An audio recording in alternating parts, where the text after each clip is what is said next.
Can you tell me a story, like a particular story that you can share with the viewers, the listeners, and how your organization helped? Yeah, I can share with you my own story because Talitakum is a grassroots oriented. Most of our sisters working at the grassroots. What it means, we are really meeting the victims and survivors at the grassroots.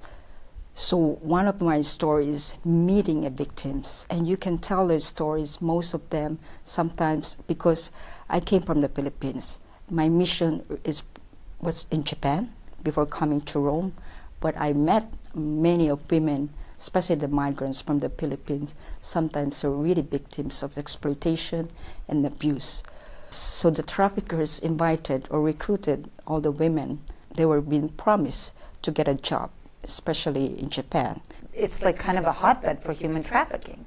Exactly. So they promise people from the Philippines or other countries in hopes of a job to move there to do what? What do they think they're going to do?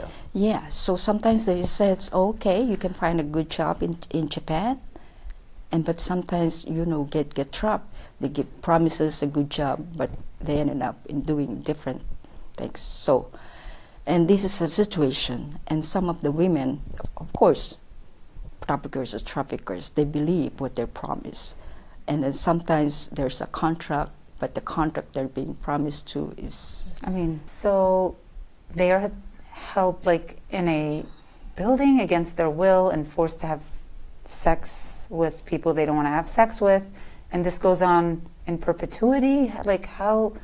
Yes, not only for sexual exploitation, even labor exploitation. Labor exploitation, and they don't get paid. For example, right?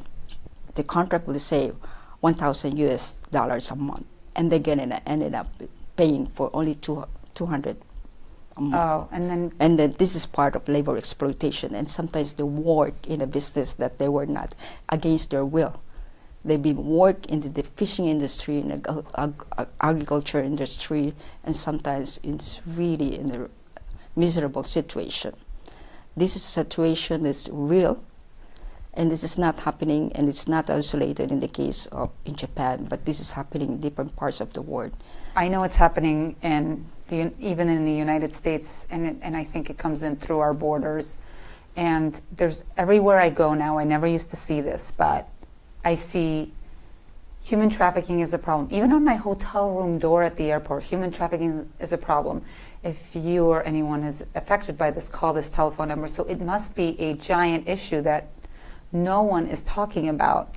Tell me, sister, how does your faith help you do this kind of work or interact or intersect with this? Because this is our core of our identity, not only being a religious, but as a human person, as a woman. We care for human dignity, the dignities we care for. So this is my faith, and this is a response, it's a calling of most of the sisters. We cannot tolerate women or children being sold or being slave.